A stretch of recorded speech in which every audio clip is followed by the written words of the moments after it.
Hey everybody, welcome to another episode of Whiskey Sour. It's your girl Dominique. I am here with one of my really great friends, Bobby Terrell Trussell. Hey. Hey, Yes. so Thank you for allowing me onto your platform. Thank you. Yes, this week's episode is not sponsored by Uncle Nearest, but I'm drinking it because my friend got me a bottle for my birthday. Next week I have something different, But I'm gonna keep shouting out these different types of whiskey brands until somebody finally sponsors your girl. So what's up, Bobby? Right. How you doing? Hey, I'm doing good. You're over there tussling with your phone a little bit, I see. Yeah, I had to turn it on silent because I made sure I put it on do not disturb, but I had to make sure I turn it on silent. I'm doing good right now. I'm doing a few things. I'm doing music still. I got a single dropping at the end of the month. Okay. I'm doing podcasts. I got a podcast with my wife. Got a podcast with my buddy. The podcast with my wife is called The Trust is Truth. Then I got a podcast with my buddy called Highly Educated. So I'm trying to do like 1,000,001 things. I'm just trying to have fun, do 1,000,002 things. And I got 2 boys, family now, and so. Wait, so I think the last time we really spoke, I think you only had one, or does she have one? Well, she had Okay. one. Okay. So my stepson is 11, and then my son is 5, and then it's been over a year now. I haven't seen Gabe since like February, right before the pandemic and stuff, because the pandemic kind of threw it off. But I still try to get up with Gabe when I can, but it's been it's been tough with all of that. So COVID. do you want to explain who Gabe is? Because like the listeners don't know who Gabe is. Bobby has a really interesting situation. Yes. So when I was in college, when I came to Webster in 2008, 2009, I started dating Gabe's mom. And, after we stopped talking, I still tried my best to, just kind of be there in the role of, and I wouldn't even call it a father because his father's in his life. You know what I'm saying? I would just call it just, having been there since he was younger, trying to be like a kind of sort of just role model, I guess, whatever you want to call it. But he'll be in 8th grade next year, and then I know, right? And then my son, my stepson, he'll be in 6th grade next year, and then my baby, he'll be in 1st grade next year. So, it's life is moving so fast, and I'm still over here just like, hey, about to be 30. Well, I'm 30. Hold up. Ooh, how old am I? I should know this. I'm 32. And no, I'm 33. Oh my goodness. Yeah, I might know. You're not. I'm 33. Yeah, let me stop playing. I'm 33, and it'll be 2 years in August. Been married, so I'm trying to do everything right now. Working in school, coaching football. Listen, I see that you have what is that, Marquette? That's Marquette, yeah. Okay. Yeah. That's Marquette. Yeah. Coaching football up there. That's dope. And then, like I had said previously, I gotta say this again. I give a special shout out to you. Thank you for allowing me on your platform. It was about 11 years ago, 12 years ago, something like that. Well, it was about, we'll just say 10 years ago, 11 years ago, when you came and spoke to some students for me at Blow Middle School. So I just still want to say thank you for that, because you came through, you spoke to the kids, spoke to the young ladies, and it was just dope. You know what I mean? You did it for free. I ain't have a car at the time. You took a player home too. After that, it was just amazing. So I really thank you for that, because the girls was like loving it. They was like, "Is she a model? Oh my goodness, we love her." I'm like, "No, that's my friend. Went to school." I'm like, "She's amazing though. She's dope." So cool. That was such an interesting time, because that's always something that I wanted to do. I've expressed this to you before, like always wanted to be in the space where I can, like give back to our community, because we have like so much that like happens, and we want to be able to uplift our youth. It's so many things happening, even this yesterday, like seeing shit, and people looking for a way out of like the things that like surround and plague them on a daily basis. But then it's like, when you do that, it's still all these different layers to that, and it's happening globally, unfortunately. So I think that is definitely something that I always, cherish. And I hope that a lot of those students figured out their path and where they wanted to go. Because, we know, unfortunately, some people fall victim to the circumstances that they are in, but they seem to all have such a bright future ahead of them. And like I said, that was really dope. And I was like hoping that that was something that you would kind of venture into teaching. Oh, I'm still in there. I mean, they want me to teach, but I think the way it's going, I'm probably just going to do some nonprofits, start my own ventures, because Okay. I want to serve those in our community. You know what I mean? I don't want to work for Yeah. a city that really ain't for us. You know what I'm saying? And I don't knock Right. education. It's just not. It just it's really not for us in certain ways, a lot of aspects. Oh, absolutely. Because, coming from predominantly, Black schools growing up and then hitting like, you When know, did you go out there? When were you out? When well, did you? so I encountered like, so from elementary school to high school, I went to the city schools in St. Louis. St. What? Louis. I thought you got out there about middle school, elementary. No, Whoa. I went up into high school because high school really, it's only so many that you could really go to. Yeah. That don't have like mess happening. But so I left high school and I went to Lindbergh my freshman year, and there was always some mess. And then I transferred to Parkway North, where I finished, and then I went to Webster. So it was, trying to find spaces and where people look like you. And, I would say definitely the educators at Parkway North were way better than the people at Lindbergh. So I am grateful for that. Like I still keep in touch with certain, like teachers that we had, that I had growing up. So I think that's, yeah. So Wouldn't you say, and this is me guessing, when you say Parkway North had a nice amount of and I could be wrong, African American teachers there, or am I incorrect, or no?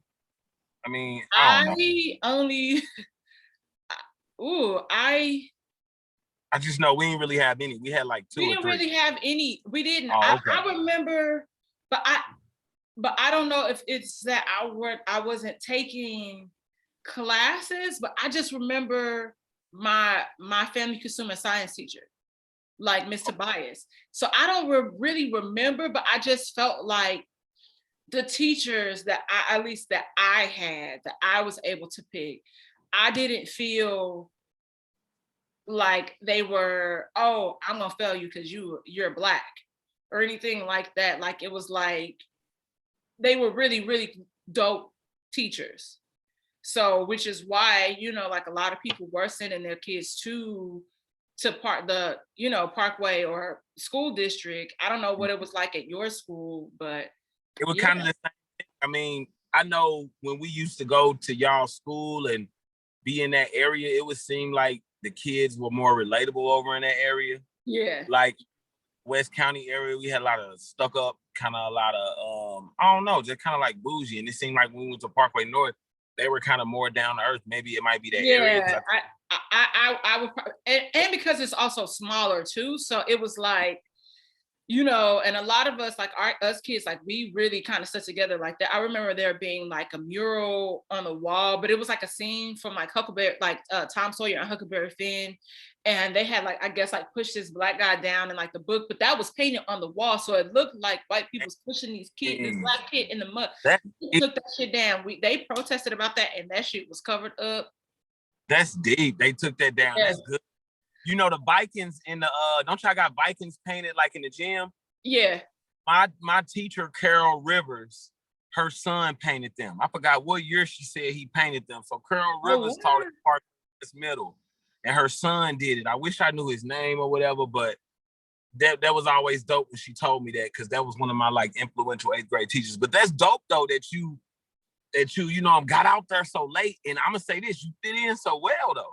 Like, you know what I'm saying? You would think that, like, but I guess that's where the sedittiness comes from, huh? As you would, no, I mean, I would say, I'm pretty much like a chameleon. I'm able to adapt to like any situation that I'm thrown into, and that's just being real. Some people have hard times adapting, and I just don't, and I never had, like I felt like change is one thing that was always constant in life, so I had to be able to be prepared for anything. So I just was like, I'll make friends, I'll meet somebody, it'll be fine. But I have a surprise for you. Oh, let's see it. Now I got the. Let's see it, because it's so many surprises that you could be bringing to the table. But let's see what it is. Let's see what it is. Can you see who it is in your car? I can now when I scroll it over. Yes, I see now. Hey, can I say this? Hello, Rachel. First of all, hello, Rachel. Can I say this? Because I updated your contact the other day. I'm like, how is you still look? What is that picture that you updated it with? I'm like, man, she still look good. I'm like, what picture? And your picture too, Dominique. You look nice too. I'm like, what is up with these? Y'all done picked the best looking pictures for y'all contacts. And I'm looking at it, I'm like, man, Rachel still look. I'm like, man, that's crazy. It was good lighting. Good lighting. What's up, Bobby? Yeah, always lighting. And I'm like, y'all just good picture takers or something. This is like one of the early mentors in life. This is like the second mentor. If I say my first mentor was this guy named Nico, then the second mentor would be like Rachel. And that was like as far as she knew how to edit, she it was really like I started working in the we're non-linear editing area, and she was, that was the person I was reporting to. So that was kind of like, one of my first bosses there at Webster, and just somebody that really looked out for me with good advice, as much sound advice as she would give me, and I wouldn't take it. But you know what I'm saying? I'd be like, yeah, I hear you, Rachel. Yeah, okay, yeah, because it's been years, right, Rachel? I remember I helped move you in. I remember that. Oh my gosh! Wow. Wait, I remember. No, I think was the graduation party after I helped move you in. Now the graduation party was before, because you moved after that. So that was after that. Yeah. So this must have been my house? Yeah. Well, 2011 when I graduated, I think you had it on. We were at Lafayette. No, it wasn't like. Where did you stay at before? Oh, yeah. Before you moved. This is before you moved. You was like, hey, come through. You graduated. I got you. Come through. I came through. Ashley came through. Who was Ashley? Ashley White. Ashley White came through. Oh, yes. I'm like, it's a lot of which Ashley, like that's such a name. You gotta specify. Yes. We kicked it there, and then I helped you move. And I'm trying to think. I think after I helped you move, I can't remember. I think that was last time I saw you in person. I think. Crazy. I can't remember though. So Wingette helps you move. And now you. Okay, so let's get the story real quick, because I don't want to take too long on it. So let's get to the story. Wait, so to everybody listening and watching, I call Bobby Wingette. This nigga stole some chicken wings. Well, he stole them because he ate them before he paid for them. At Schnucks, and everybody knows Schnucks is a grocery store in St. Louis that had these bomb ass wings at the hot bar. Yeah, hot bar. So yes, Bobby, what is your recollection? Okay. This is why Rachel is here, because you remember things differently than how we remember things. Because the explanation, like I was mad hungry. Rachel was like, "Hey, I'll pay for whatever you want. Just come on, let's go. I got you." I'm like, "All right, okay." But then when I got there, I was like, man, I feel kind of really like low key embarrassed, because I don't got no money for real, and I don't want to ask her. So I was like, hey, I got it. Watch this. I'm like, hey, I'm gonna just eat this shit, right? So I put the chicken in the box and I started eating it, right? And I ate like 3 pieces, and I threw the away. And Rachel was kind of looking at me like what the hell, like in kind of like disgust, like dude.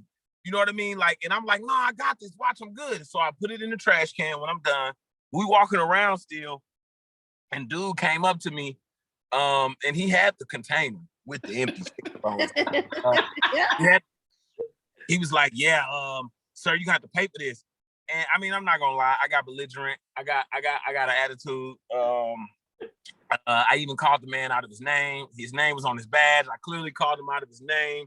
because I was frustrated and embarrassed. And I think because of me doing that, man, they put my picture up in that joint. I couldn't come back up in there for a few years. They had my picture in there. So yeah, and then okay, so Rachel was very upset. Dominique was like, dude, that's disgusting. Like, I can't, like, you can't sit with us. She was looking at me like, dude, you can't kick it with us no more, Oni. And then from there, it was like I was Wingette. Every matter like Dominique could not have talked to me for like 2 months, and she'd be like, Wingette. She'd text me, hey, I need a favor. And it'd be like, or she'd be like, I need some advice. And I'd be like, damn, like that's really gonna be my name. Like, yes, Wingette. Like, like that's the experience. Yes. Me and Rachel remember this completely different, by the way. I mean, what was y'all perspective on it? I felt like that was the So I felt like this was the sort of thing that Bobby did on the regular. Yes. He just hadn't done it in Webster Groves. Not out there. Not out there. No, not out there. And I want everybody to understand that Webster Groves, if you look up and Google Webster Groves, it is very white. It is very white. White. Very white.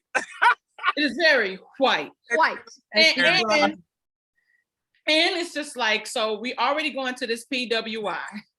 And it's only like 5 of us that's Black that go to this school any goddamn way. Sticking together. We sticking together, and this nigga come in a grocery store eating a chicken, walking around, and he was so, but I think what was more shocking was how comfortable he was. Like you said, he does this all the time, walking around, talking with you, eating the chicken.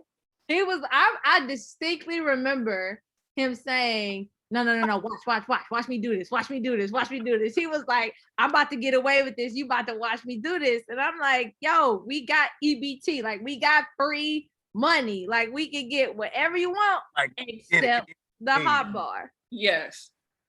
So you could have got noodles, you could have got everything, other stuff we got. Right. I was embarrassed because I ain't had no money. But it don't matter, because at the end of the day, had it really been that thing, you know, like I had like 5 jobs. I really would have been like, okay, if you really want this is going to be like $3. I mean, y'all would have made it happen for me. Yeah, right. Y'all would have made it happen for me if I would have had it.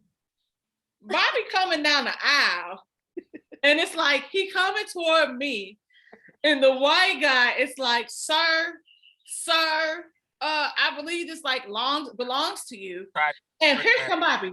Oh yeah, like he got his hand out. Oh yeah, Jack, let me get that. He was like, well, you're supposed to pay for the food when the meat is on the bone. And he kept calling the man Jack, and that was not his name. Not his name. Yeah. You are making this 1,000,001 times like harder. Yes. Like, and so I'm like looking like, oh my God, like they gonna call the cops because we some niggas up in Western Groves. This nigga stealing some chicken.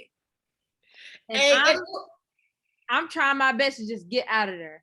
I'm like, y'all, we got to go. We gotta go fast. And then so they end up like, I guess like putting in like, you know, an additional like $5 on this bill.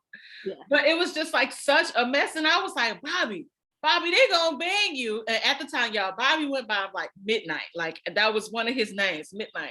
And I was like, they gonna put your picture up, and it's gonna be a black piece of paper with 2 white dots. I remember. Hey, and they did put up a picture though. That's real life. Like I didn't know that. I didn't go back after that because I was banned. I was banned up in that joint for a minute. I went up in there one time with my mama, and I was like, oh damn, let me go sit in the car real quick. I see my picture up here. I hope she don't see it. It took me a minute to go back. I didn't go back after that. Hey, Rachel would not talk to me for like 2 days. So we worked together. So that was part of, you know, I knew Bobby from being on campus, but you know, he joined the work study program that I was in or supervised. And we would have this like little dingy editing suite. That was not dingy. That was my office. That was not dingy. That was the spot. It was the spot. And Rachel's computer was y'all could only you could not be in her computer. Her computer and working space was the furthest computer next to the wall. Don't be in her space. Listen. And if I came in and anybody was in my space, I'd be like, Excuse me, I work here. She pull out that badge. Excuse me, I work. I need to get to my. So I would be set up on that, that corner computer doing just about nothing. And Bobby would come in after the incident and I'd be like, what's up? Yeah, she wasn't going for it. She would not talk to me. She would not. And I think like you was telling me, you told me like, hey dude, like this is not cool. Like, you could have just said something. You don't have to lie. And I think that was like over the time I was there, that was one of your biggest things to me. Hey man, be true to yourself. You don't have to lie. He was like, things that are toxic to you, you don't have to be a part of. He was like, you gotta and I think and I think the environment that I was in, I think that played a huge part. Looking back now, like 18 to 21, 22, a time where, and I was talking to my wife about the other day, generally children kind of jump off the porch per se from like 13 to 16. For me, so older and doing that from like 18 to 21 or 18 to 22, it really messes with your psyche and your norms and your morals. And to me, in my opinion, if I had did that at the, the Schnooks on Dominique, this, the Schnooks on I think it's Union. No, the Union one. The City Plaza one. Oh, okay, that's normal. That'd be normal. It was right off Natural Bridge, I think. Yeah. That. That's the one where I originated stealing the chicken from, right? So so I guess if you feel like you can do that in your own backyard, you go out to somewhere else, and you do those type of things. And I just had a lot of that inside of me. And I would bring that to Webster University a lot, and that probably wasn't the best place to bring it to. You know what I'm saying? Like, oh man, no comment. I mean, you're right. I saw a very charismatic person. I saw a very happy person, but I also saw a person that was like not interested in letting go of that like street life. And I'm like, not at all. We in I thought they could go hand in hand. I thought school and that type of, I thought I could bridge that gap. That was my goal at that time musically. I felt like, I am living this life. I am living this life of scholastics and hustling. They can merge together. And I had to learn later on. I mean, you can, but it's kind of like people who want to rap and be in the streets at the same time. It generally does not go hand in hand. It generally one will outweigh the other. Yeah. And just reflect, and I'd be like, man, it was a lot of silly stuff I did at that time on that campus, whether it be smoking on campus, whether it be doing when I say some of the silliest stuff that I know better than, but just feeling like, I'm gonna trap this out. This trap spot. This gonna be the new, and not understanding, man, you're supposed to be elevating and you're supposed to be changing at this time period in your life. So, I mean, but I had great folk like you, Dominique, like you, Rachel. There was a lot of other people around also that really just, it wasn't a lot of us, but I will say this, and y'all graduated. Well, okay, Dominique, you graduated like right before, and then Rachel, you graduated so you kind of got to see though, but it kind of changed a bit. You know what I mean? Like my senior year, you see the new kids kind of coming in, and but I know when I first got there in 08, 09, I did 3 years there. So those first 2 years, it was like a core group, Jordan, et cetera, et cetera. But then you guys graduate. And then by the time I'm a senior, it's like, Rachel coming in for work. And that's Rachel in and out of work. She's not a student. And those that kind of all hung together, they were kind of, and the newer kids were coming in. And that's when I was just kind of like, man, this is your last year. This 2010, 2011, like you getting put out at the end of this year. You got an internship. And Miss Nikki hooked me up with that. Thank the Lord. She hooked me up with that internship at Fox 2. But just seeing that and dealing with all of that, but I didn't want to face the music. I think for me in 2010, 2011, I was like, maybe I should just take a gap year off or something. I was like, after I graduate, it really didn't hit me. You know what I'm saying? So seeing the new kids coming in and y'all, we was our run was kind of not up, but it was just kind of different. It was. Yeah. You learned early enough where stealing chicken did not like go. Well, hey, look, I'm gonna say this because we see it. No, and not even mocking or making light of everything that's happening, but like we see how shit can go left so quick for us. And that, but you, I think you summarized it perfectly. What if the police would have showed up? Yeah. What if? I mean, I've had so many situations, and not even that one. I've had situations where mobile reserve. So for folks that don't know, mobile reserve is like a certain type of unit in the police, in the trucks. I've had them hop out before and be like, "Where are you going?" And I'm like, "Well, I'm headed to school." And they're like, "Well, you're not in college. How many credit hours do you have?" And I'm like, 16. And they're like, "This kid's lying. He doesn't go to school." You know what I'm saying? I've had situations like that happen with the police. Or I've even had the police be like, it's been some crazy situations with the police where suspected me of having drugs and just telling me I'm a liar, I don't go to school and other stuff like this. And so, like, y'all are right. It could have definitely went left. It could have been other situations at Webster where I did stuff, and it could have went left also. And we see that now, even with the new case that just happened. I think it's Dante. Dante last Wright. name. Yeah. There you go, Dante Wright. We see. I mean, I think people become so trigger happy. I don't know if I ever shared with either one of y'all. One day I was leaving a college party in downtown, and y'all know notoriously, it's always some shit. It's always some shit. Alexis? You was in the Lexus? I wasn't in the Lexus at the time. I was in Honda. And it's always gunshots downtown. It's always gunshots. It's always somebody macing, somebody's, doing something crazy. And this particular night, it was a party at the Hyatt. Well, it was the Hyatt at the time at Union Station. Okay. And my boyfriend at the time, it was like him and like his cousins and like one of their friends. We had all gotten my car because I was going to take them to their car. And y'all, my car got surrounded by a SWAT team. Assault rifles pointed, laser, everything. And we were instructed to roll down our windows, put our hands on top of the window, like on top of the car. Yeah, the person in the back, had to have their hands up. And I'm trying to figure out what happened because somehow one of like my ex's cousins had like ran out of the car, but we did hear gunshots and we did see somebody with like blood on their shirt. So we're all like out the window, person in the middle with their hands like this. My hands are on top of the car. And I'm trying to like ask questions like, what's happening? What's going on? And nobody's like answering me. And, I was fortunate enough to be in a situation where I had, a close family friend that's pretty much an uncle, that's high ranking. And I was like, hey, okay, so if nobody's going to answer, I'm going to grab my phone and I'm going to call your boss. And it's 2:30 in the morning. I don't think he'll be happy to be getting this call.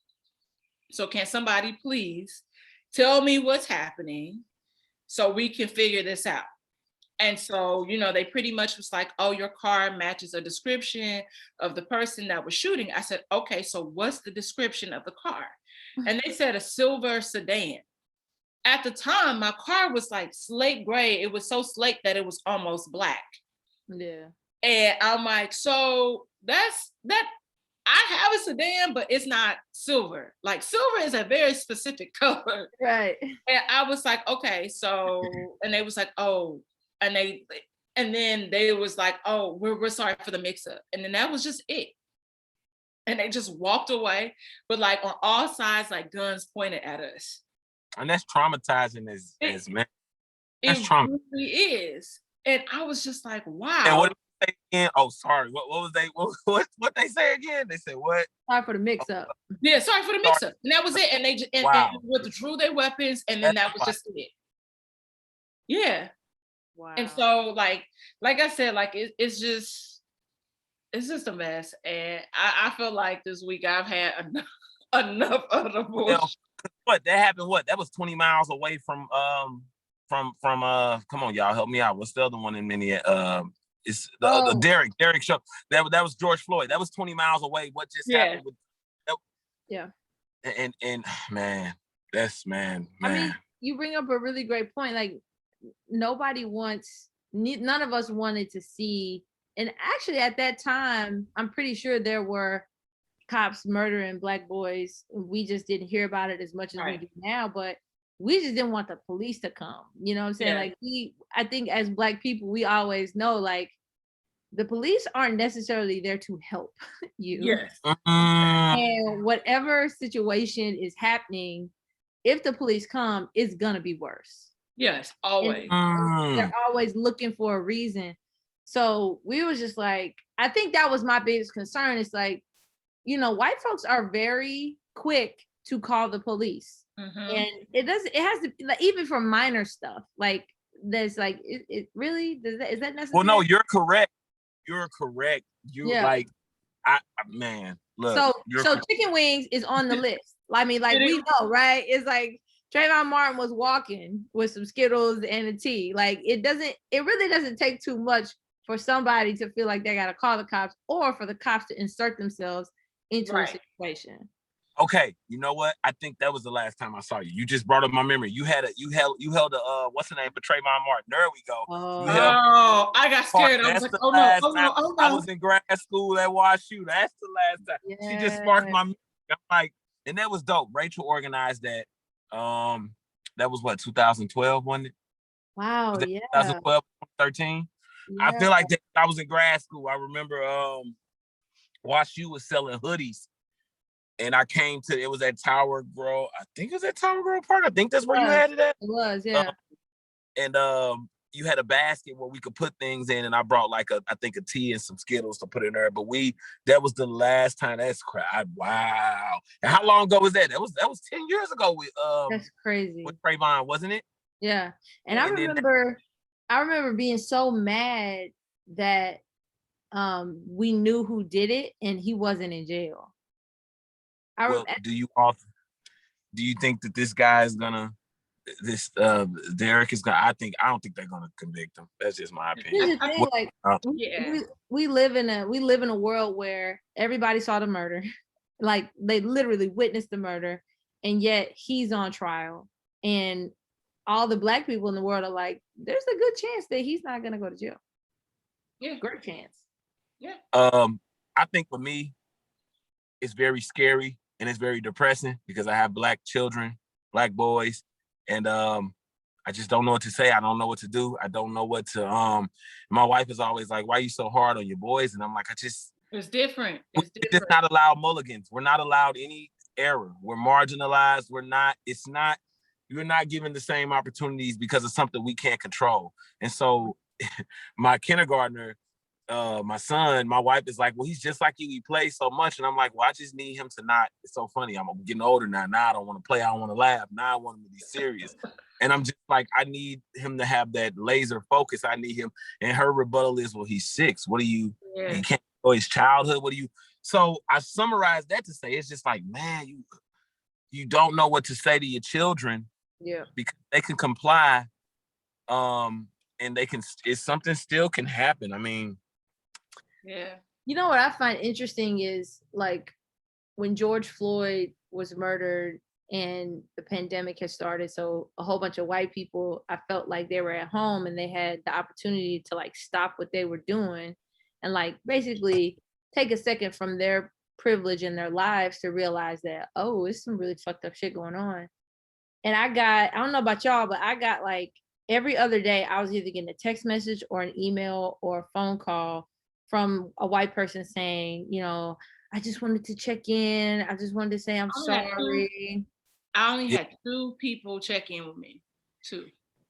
Are they doing that now though? Are they doing that now? Because people aren't saying nothing about Dante now. I just, I work around predominantly. One of them, I will give her grace just solely based on the fact, like I know she's actually preparing to leave LA and move back home to Seattle. So she leaves in like a week. So I know there's like a lot on her plate, but we have enough contact where I'm like, I know, like, because we've been like pretty much great friends this entire time that I've been here. And, and then my other homeboy, he hasn't said anything to me, but like, I don't really, outside of like, just because so much has been like such an eye opener, especially during like the Trump years with how white women are. I'm gonna be honest. I think the biggest threat to Black people are Black men and white women. Mm. And when you really think about it, because Black men subscribe so much to white supremacy and the patriarchy, and white women want to keep it in place. And because they know at the end of the day, the little privilege that they do have, they still benefit from it. Even though everything that a lot of these men, especially white men, say, like, keeps them oppressed, they just don't give a fuck because they still benefit from it. And so it's just, I don't really keep people in my circle like that. Like, there are people that are, exceptions, that I really fuck with. That shall remain nameless. Though they thought that was Miss Kelly, and it was not. But that's just really, that's my truth. And I mean, I feel like I got numbers to back that shit up. We could just research the last election. You see how white women voted. But that's neither here nor there.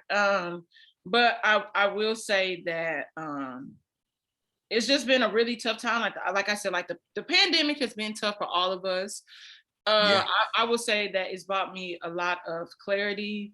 It pushed me to create this podcast because this is something that I oddly always wanted to do. I just didn't know how. And after having 2 other failed podcasts, I was like, I got to do this on my own. What you say, Bobby? Third time. Always, so we gonna make it do what it do. So are opening up there in LA? Are the schools opened up there or no? Man, look, I don't know nothing about no damn kids. I don't know what's happening. Look, y'all, my black ass got the Johnson & Johnson, and I just be waking up in the middle of the night to see if I'm breathing. Okay. Well, no, wow. I got my second vaccination from Pfizer, and one of my colleagues was like, I'm so worried. I said, we right in the boat with you. We have stuff that they just put in us.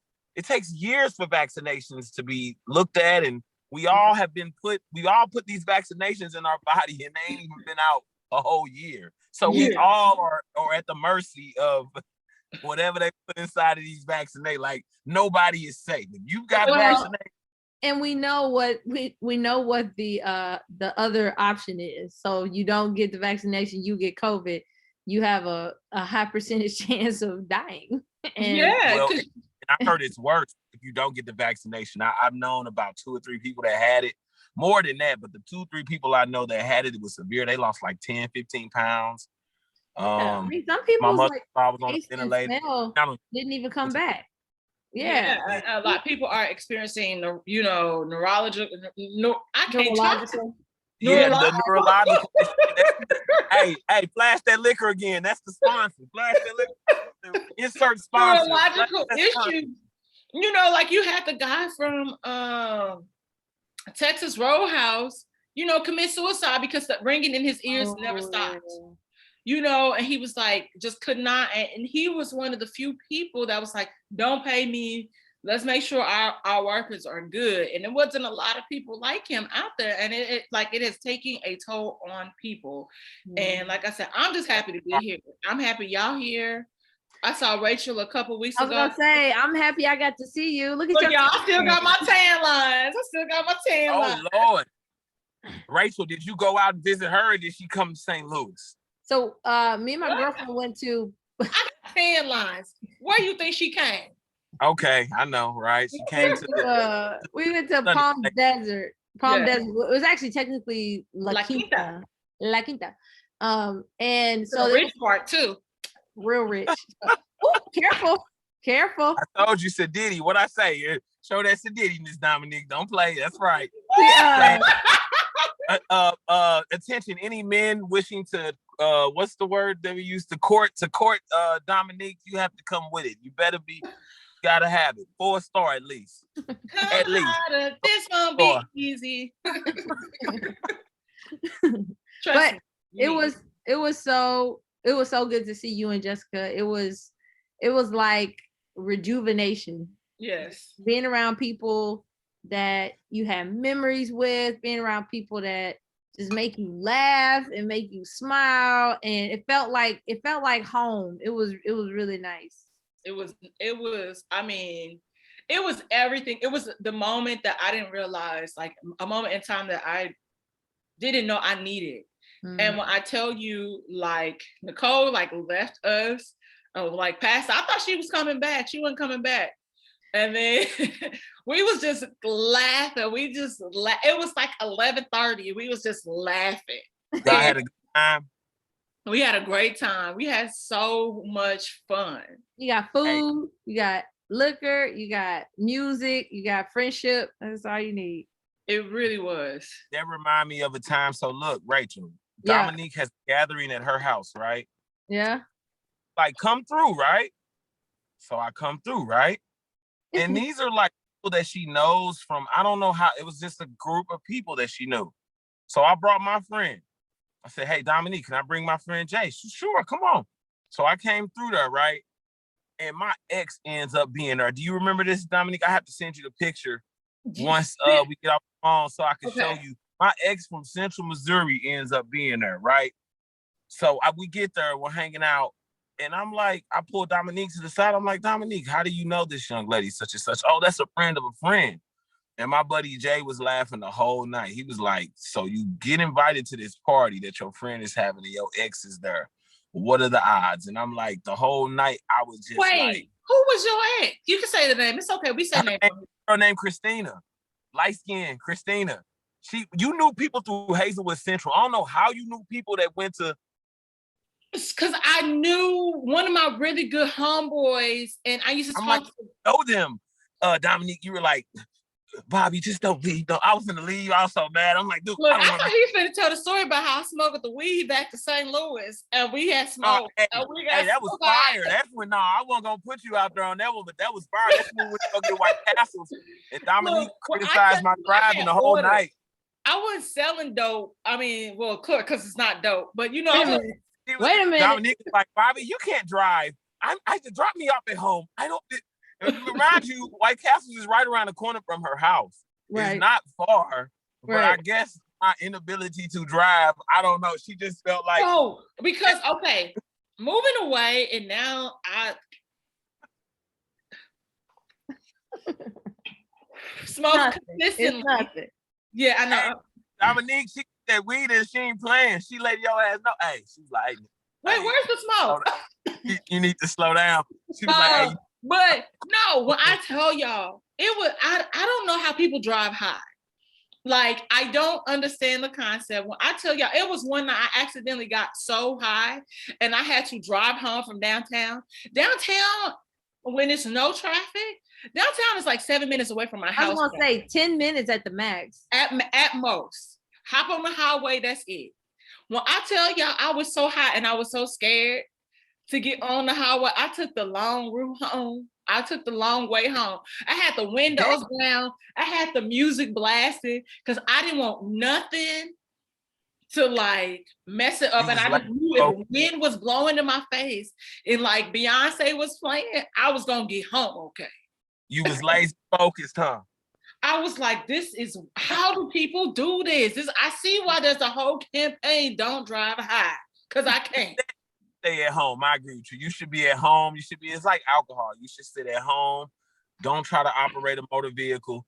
Okay, look, I'm being random, but I got a question for y'all. These last 2 or 3 years, what have you guys learned? What's your biggest lesson you guys have taken away from the last 2 or 3 years? Like what? Well, because we're all in our 30s, right? We're all mid 30s.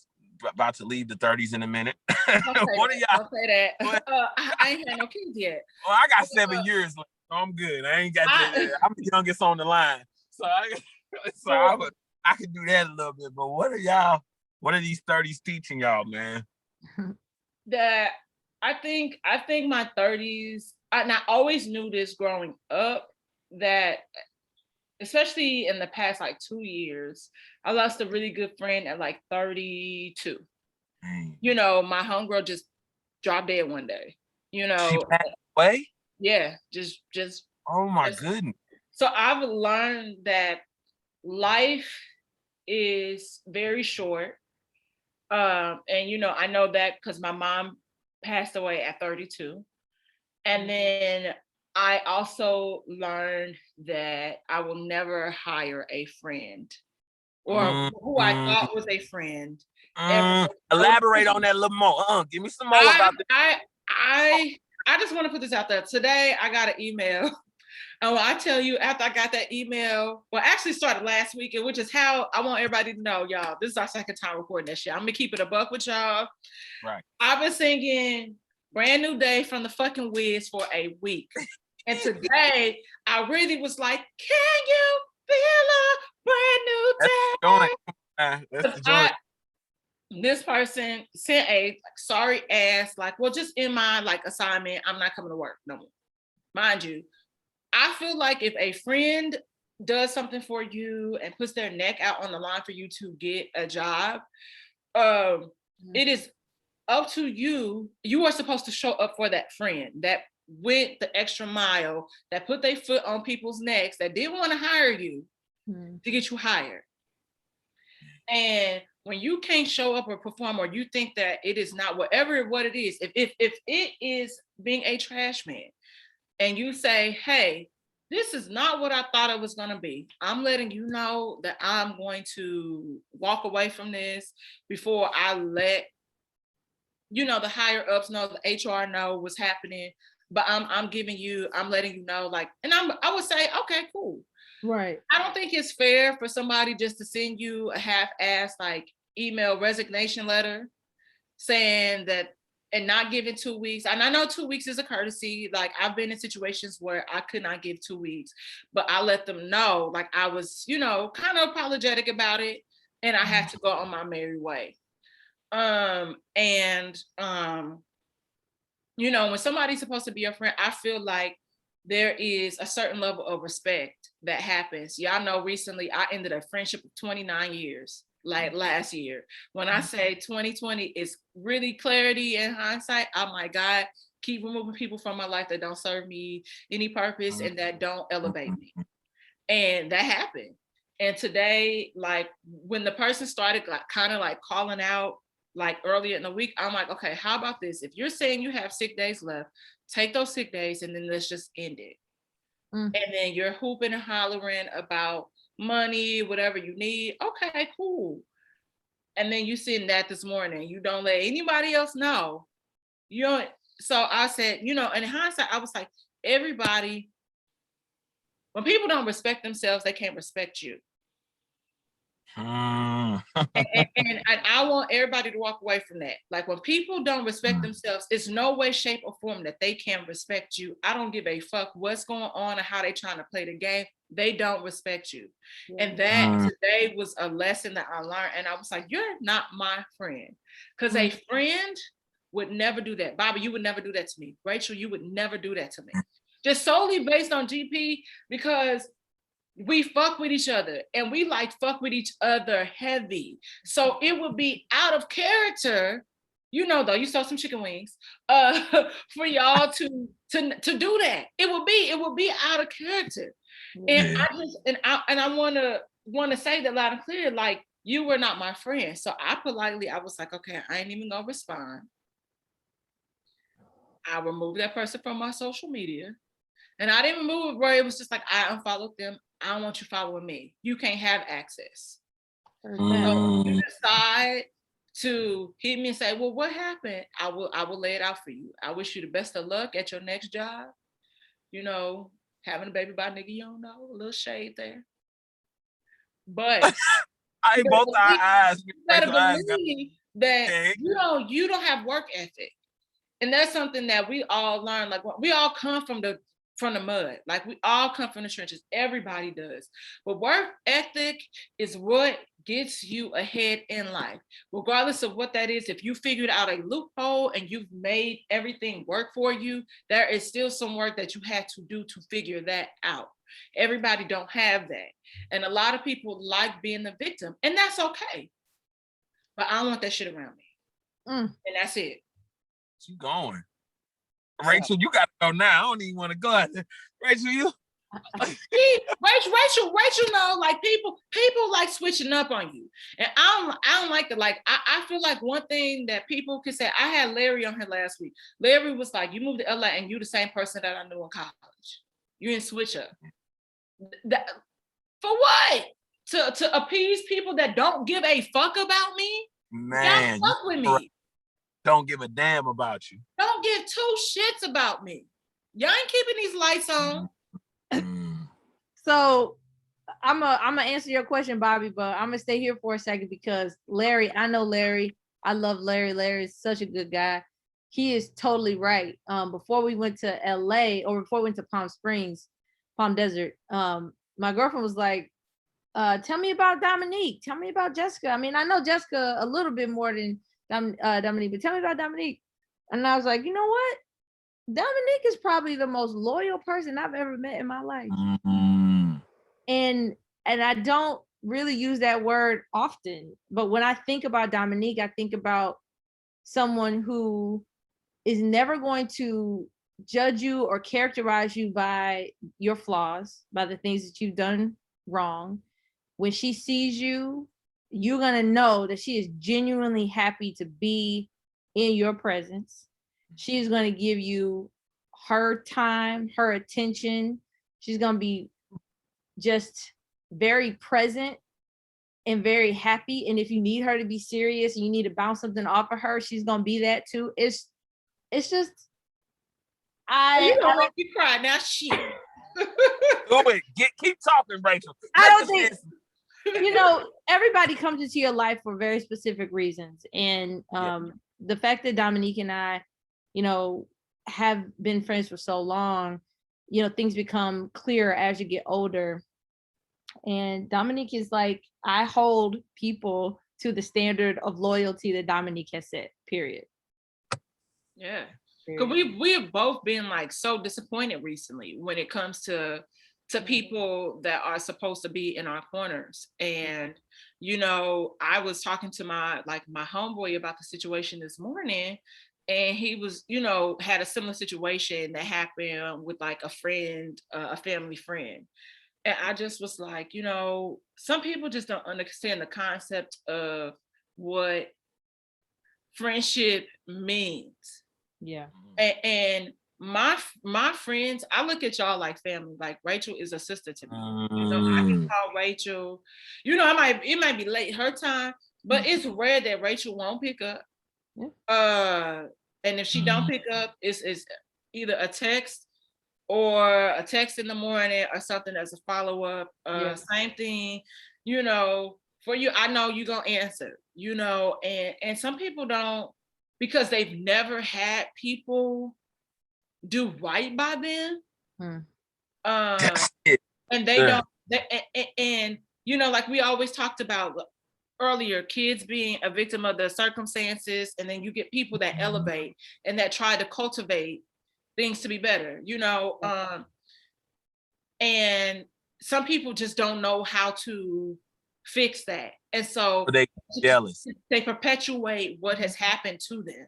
You know, like my dad didn't know his dad growing up, and when my mom died, and we ended up going to live with my aunt that we call mom. You know, my dad could have been like, "Fuck these kids," you know, but my dad did it. You know, but my dad and his family like have really been like a village to us. You know, like and that's just really what it is. But like he had people like uncles around that, you know, helped raise him. So he knew like when that time came, I gotta do right by my kids. Just because my dad wasn't there, that don't mean that I get this back where I didn't have a father.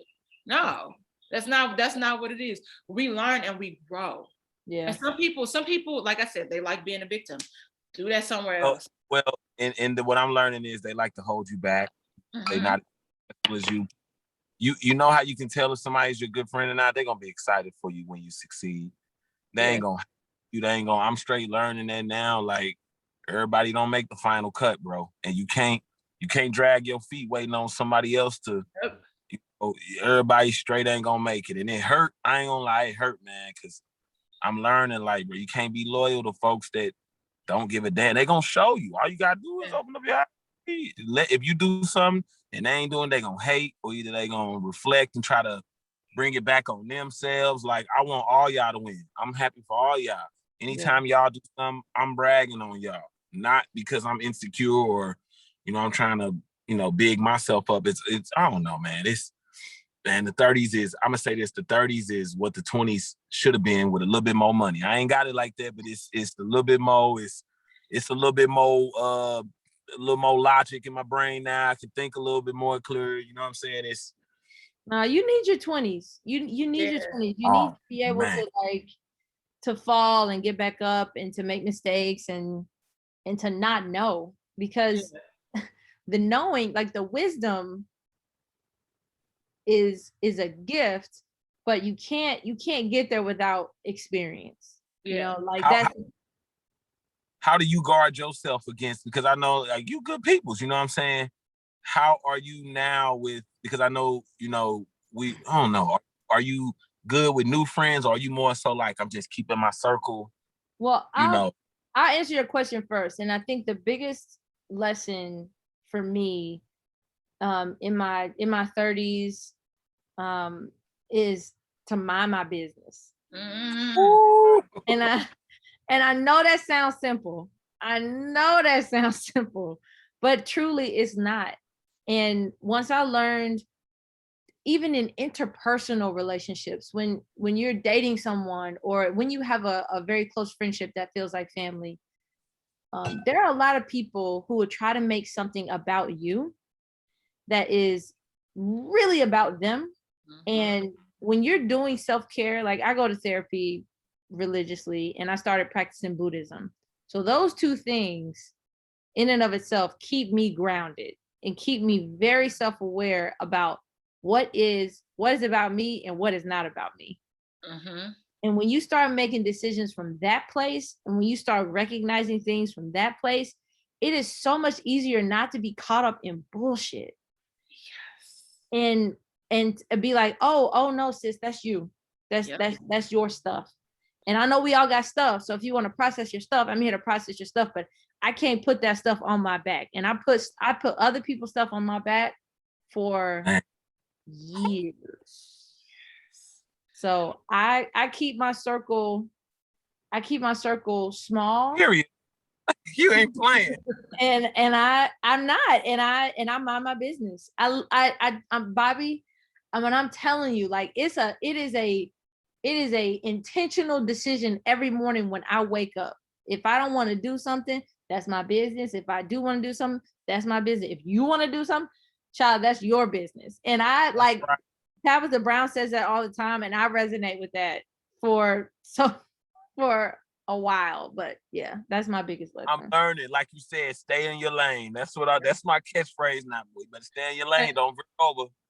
And I'm such a high impact person where I've had calls, and I've a lot of times when people call, they just dump, and they don't ask you if you're in the space to unpack emotionally. They don't. And because a lot of times you really not, and then you ever talk to somebody and you just feel like the weight of the world is on your shoulders. I can't do that no more.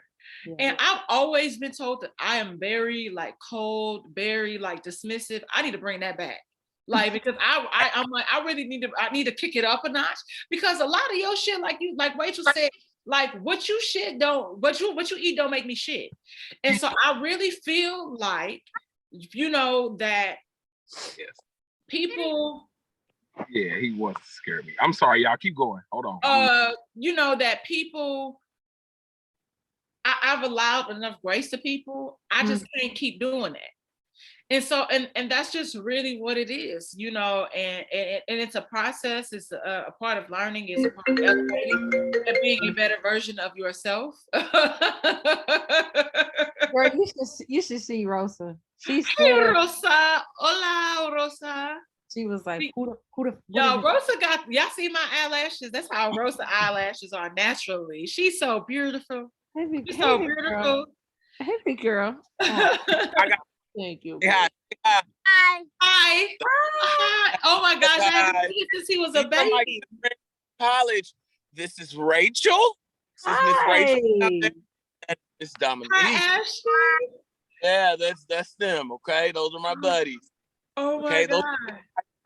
So you can't tell mommy I have girlfriends on. Those are my friends. She already knows what you're talking about. No, I don't have girlfriends. Don't do that.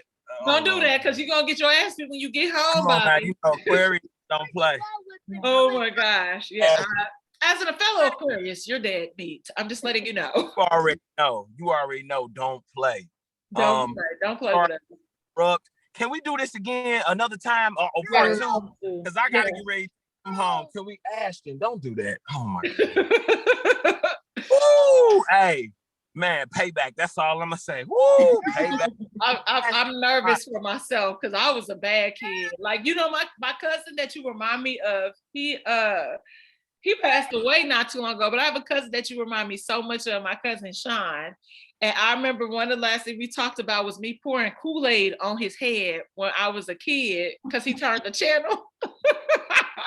So I'm like, Lord, please be with me. Your daughter is gonna be something else. Ashton, can I finish this real quick? I'm almost done. It's okay, Bobby. Just go ahead. We got you. We love you. We definitely do this again. Don't call them girl, okay? They're women. Say ma'am.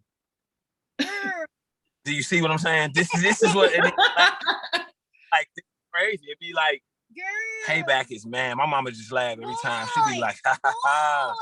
Yeah. Well, I appreciate y'all for having me on the platform. Ashton, can you give me 10 seconds, please? Bobby, plug your podcast with your wife. Oh yeah, it's called The Trustful Truth. Check us out. We're on Ashton. We're on Anchor. And we're also on Ashton. And we're also on payback, man. I tell you, it's like a joke all day. Just laugh. Get up in the morning, mess with me, joke with me, laugh with me. My wife is like, hey, he loves you. Just understand that that's your son showing you he loves you. So I try not to be. Our relationship is like Urkel and Carl.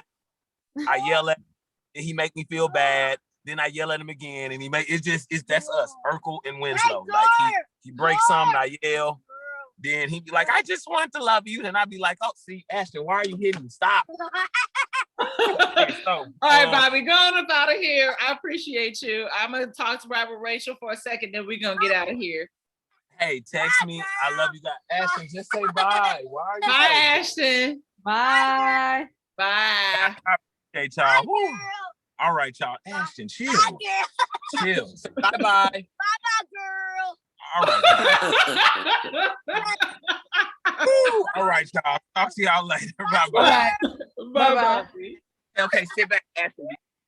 I make you want to have tea. He said, bye, girl. Bye, girl. Bye, girl. Man, but yeah, no, back, what we were saying, it was just like, it's important to have people in your corner. We don't always get to choose our family. We don't get to choose our family. Let's just be real. We don't. But your friends are an extension of you, and your friends pretty much become your family.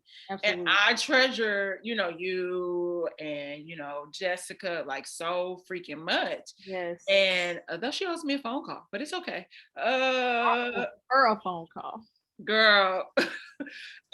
Jessica never switched up. Wasn't answering her phone before she got married and had kids. So it's just what it is. Yes. But friends come and go, like they really do. And it's just, I really understand when my mom told me now, growing up, like you will be able to catch up friends on one hand.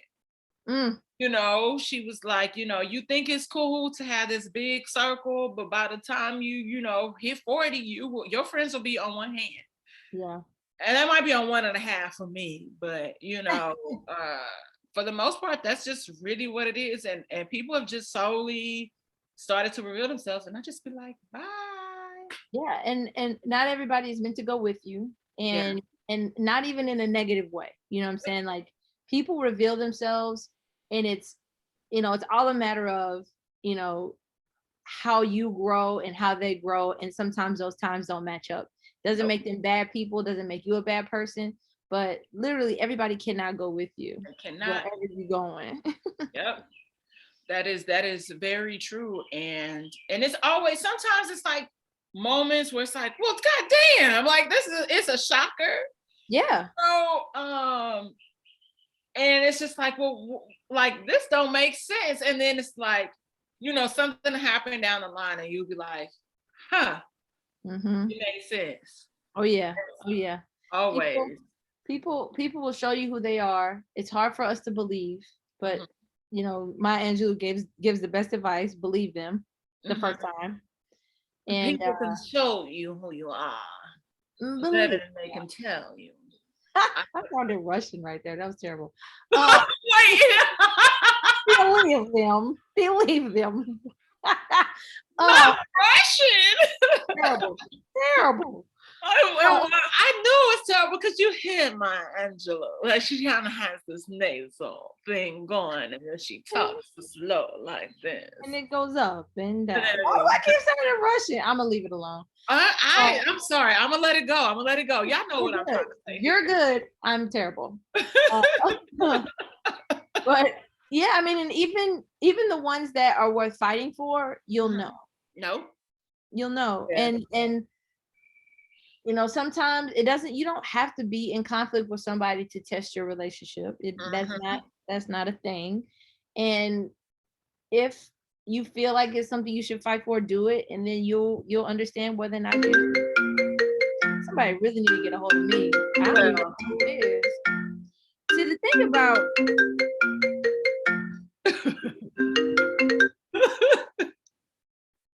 like, how do I silence it on the computer? It is a way that you can do it. I'm gonna have to walk you through it because it's a way that you can do it. But that's true. Recently I did an episode with one of my really good friends. And he's a psychotherapist now. And we know each other through somebody that was like a former friend of mine. And he was like, well, if I set it up, would you be interested? I said, no. And he was like, really? I said, no.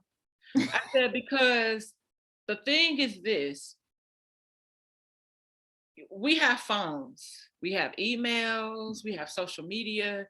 And I feel like if you got a problem with somebody, like, and you care about that person and you cherish that person, you will make that known. And so y'all can talk through whatever the issue is. Yeah. You don't get to have somebody else, kind of set the stage, like I'm on trial, like you prepping me for trial. And then this person is supposed to be the mediator. And then the person that was in the middle of it, once I like talked him through what was really going on and what was happening, he felt like trash after that. He felt bad because he didn't recognize and realize like what was happening. Yeah. People like to insert extra people to make themselves not, don't look like, so they don't feel like the bad person and all of this stuff. No, I don't owe that to you. Yeah. And I think part of like when you mind your business for so long, like you become more in tune with your gut, your intuition, your whatever. And I mean, I'm not gonna lie, like when situations happen, I do like to call my homegirl, be like, yo, am I tripping? And then be like, girl, no, you're not tripping. I do like to hear that, but I think you become more aware of your intuition, and you don't need that verification and that justification. Yep. I'm getting closer to that. I'm not quite there yet, but my sister said my mama used to tell her whenever she would say, Mama, my friend said that, my mama used to say, your friends are stupid. And that's like so Sandra Lee. That's so my mom. But it's true. Like you have to get to a point to where it's like, just because somebody says something, just because somebody writes something, doesn't make it law, doesn't make it true. It could make it true for them, but it doesn't have to be true for you. No, and absolutely. You can reject it, and you don't have to go through the rigmarole trying to figure out, well, should I or should I not? Most of the time, people are just stupid. Yeah, and it is really as simple as that. I think society teaches us that that there's power in being accepted by people, and so we have this space of where people always want to be accepted. Like, oh, having more friends, it's a great thing. You have all these people that look out for you and care about your interests when it's really, you know, especially now, motherfuckers be clout chasers. I know when shit like when I really get to like elevate to the level that I'm supposed to, I know niggas is gonna say shit. And I'm like, oh, that happened. That might not happen. I might not have threw up or shit in their car because I was roofied. I was roofied though. So there's an excuse for that happening. Right. You know, but what was her excuse for sleeping with my ex-boyfriend? So let's start there. So you got to be careful, you know, and some shit is not even worth acknowledging. You laugh at it and just keep it moving.